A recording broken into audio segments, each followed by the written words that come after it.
Are you getting frustrated when you try to change a habit or to improve your life using affirmations?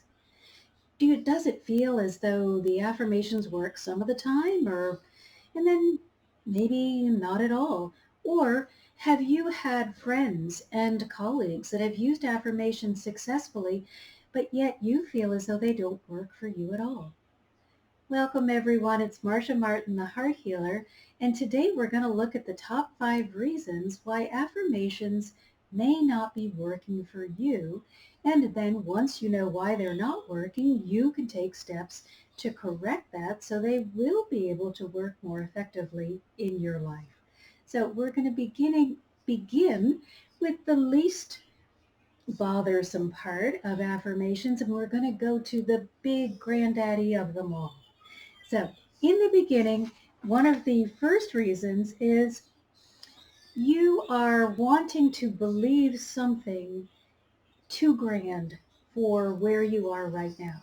So you've decided that you want to state the affirmation, I am absolutely delighted that I have $3 million in my bank account. Well, that sounds wonderful. Certainly you framed it well. It's in the positive because remember, the affirmation always has to be in present tense.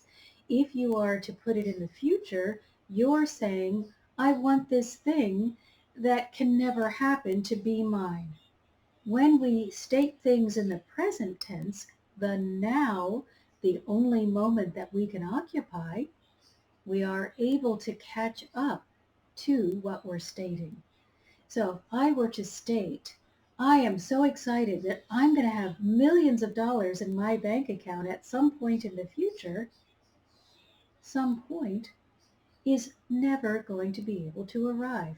It just keeps getting further and further away, no matter how I frame that statement.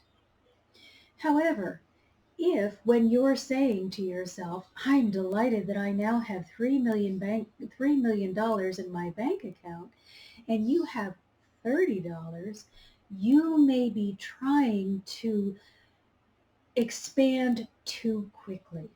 So your belief system and your reality are so far apart, it is ineffectual. You are stretching so far that you're making it impossible for the two to connect and to make an impact where you are right now. It would be better for you to state something about like this, which says, I am excited and delighted by the fact that my bank account is growing. You can even say, I'm excited and delighted that my bank account gets larger every day. Any way that you want to say it so that it is something that you can relate to instead of something that is so far out of the realm of possibility that you just don't connect with it. So first thing you need to remember, or the first two things, is keep it present tense and make it something that is reasonable to where you are, because you can always create a bigger affirmation once you have successfully reached the first goal that you've set for yourself. Make it fun, keep it easy, build in the joy of success. Now the second one. If you are new to affirmations, you may be forgetting how persistent and consistent that you need to be in order to make a change.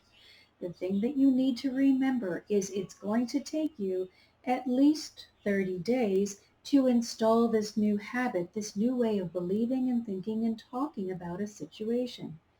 For the first 30 days, it's going to feel a little odd, very new, and possibly uncomfortable.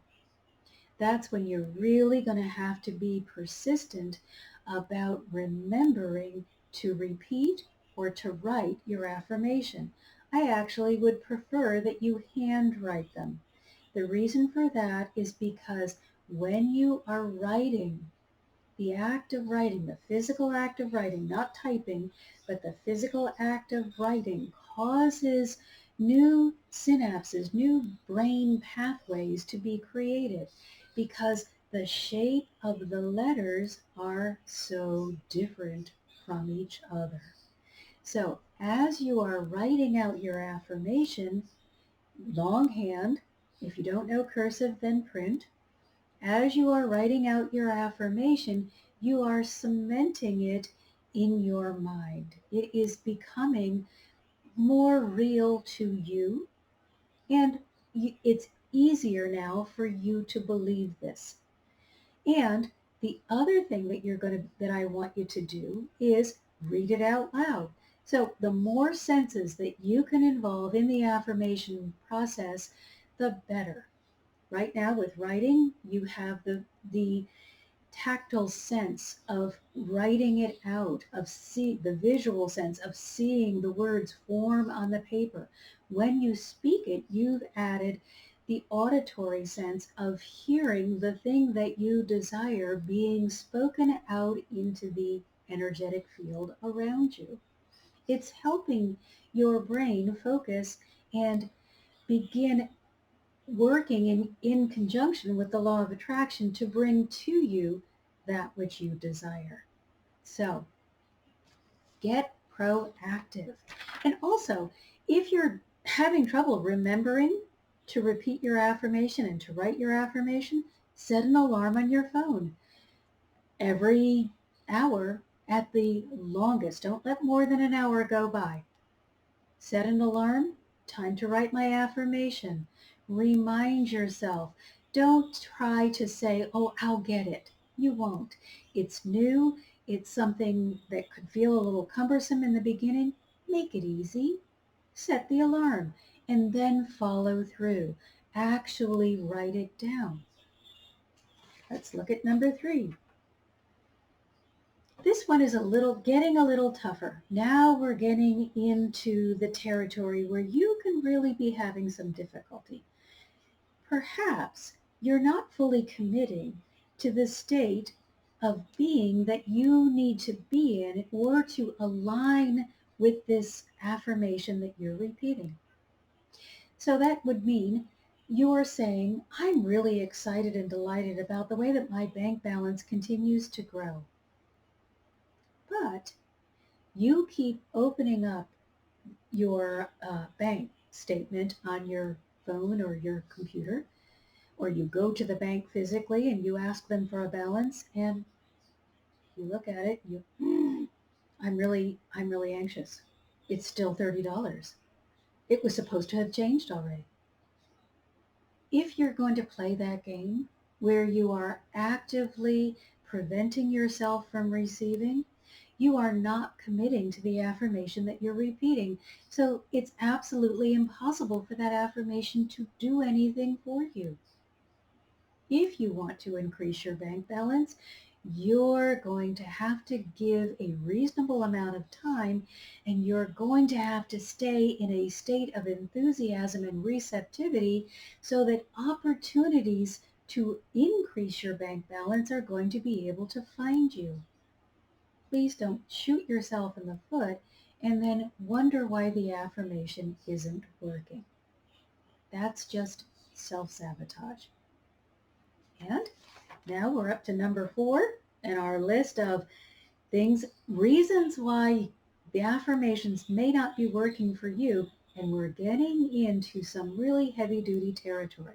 So number 4, you're trying to incorporate a new belief system, but you haven't done anything about that old belief system that you've been carting around for years.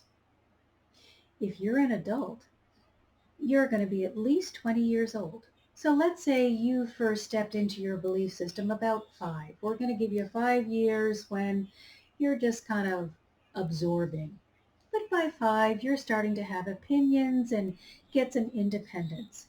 And so you may be forming belief systems of your own, or you may just have incorporated the belief system of your caregivers, your parents, your siblings, whomever may be around you, teachers. And so here you come with this wonderful new affirmation. Well, Let's assume that you grew up in a family that was quite tight for money. And so they may say things like, money doesn't grow on trees, and you'd better save for a rainy day. Be careful with your spending. It's really difficult to earn a dollar. These are all this is all wisdom that people have shared with you that they believe is helpful.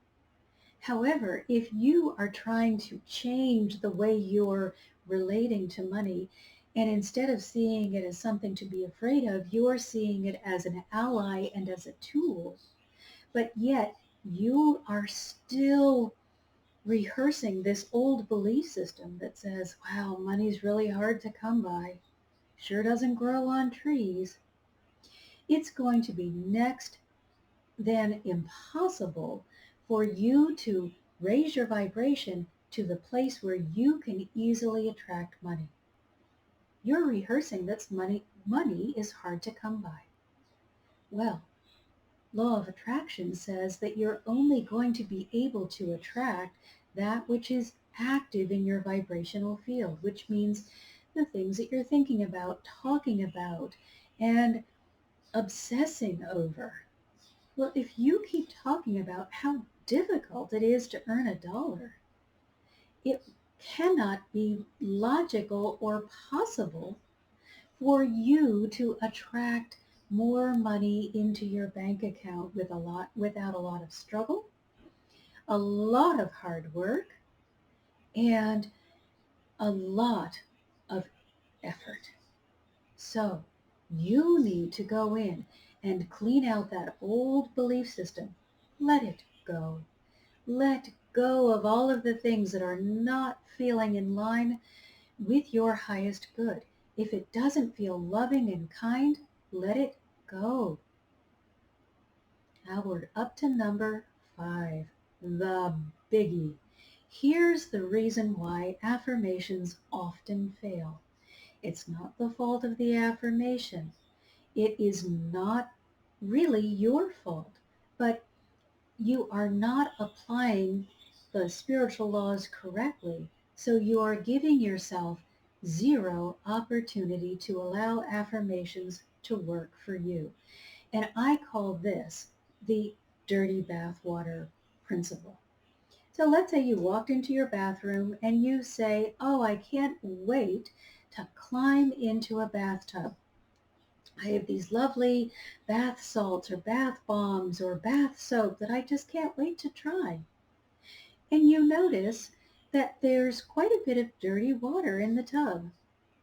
And you say to yourself, wonder what that's doing there. Oh, well, I'll just put some clean water on top of it and the dirty water will just magically become clean. So you turn on the taps and you fill the tub and gosh, it doesn't seem to be getting any cleaner. It might get a little less dirty. Then you think, okay, well, you know what? It's just not enough clean water. So I'm going to let it overflow. You allow the tub to overflow. Before you know it, you're wading in water. You look in the tub, there's still dirty water down there at the bottom. What's the problem? The problem is you must clean out the dirty water, the pain, the trauma, the limiting belief systems that you may have incorporated, if then the negative thinking that you're participating in, if you're going to be successful at using affirmations. So please pull the plug, let the dirty water out. Get rid of the negative thinking. Let go of the old pain and trauma, the heartache and the failures. I'm sorry they happened, but continuing to drag them forward into your present is not going to make your present a pleasant place to be. And truly, you're not going to be able to effectively use affirmations or move ahead in your spiritual life in any significant way as long as that pain and trauma are still being held in your heart. So those of you who want further help, I invite you to join my community on Patreon, Healing Hearts Community. I'm going to make a video that will share with you a technique that my guides shared with me that helps us with, it was really originally designed just for shielding, but it is a technique that will help us also with clearing, because they recognize how important it is to clear and how much more effective everything is, including shielding, when you're clear instead of clogged up with trash. They always include clearing in everything they teach us. So hop on over to my Patreon community. There's a link right below the video, and join us and learn this technique that I call going to Rainbow Island. And if you feel that you are a serious self-sabotager, then go to my website. I'll include a link for that as well, and invest in my class, How to Stop Self-Sabotage. You owe it to yourself to get as many tools and to make it as easy as possible for you to be a brilliant success on your spiritual journey. So, two options. Join my Healing Hearts community and learn how to cleanse the energetic field from the inside out, or take the self-sabotaging class, and or actually you can absolutely take both of them. Within the community, I'm going to continue to be sharing with you tools and techniques that my guides have shared with me. Until next time, I'm sending you all my love.